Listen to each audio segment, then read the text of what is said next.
काळा केव्हापासून पडला पाय? काळा 2-3 महिन्यातच. आणि ह्यांची फुगी केव्हापासून आहे? फुगे म्हणजे लहानपणापासून आणि काळा आता पडत चाललाय तो. बाहेरच्या बाजू इकडच्या साईडला पण, इकडच्या बाजूला बघू, पलीकडच्या बाजूला.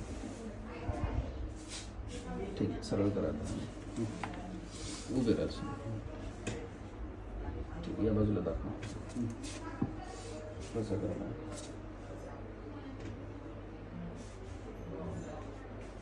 काय अशुद्ध रक्त पायात जमा होऊ राहिला ना, त्याच्यामुळे तो पाय काळा पडत चालला. त्याच्यात तुम्ही स्किन तुमची पूर्ण कडक झाली. खाज वगैरे येते त्याच्यामध्ये? नाही सर, खाज वगैरे. आणि जखम वगैरे झाली होती काही? ती जखम झाली ती सर, ती बरी. त्याच्यामध्ये काही जखमा वगैरे होत राहतील, रिकरंट असं होत राहतं. ठीक आहे, बघू.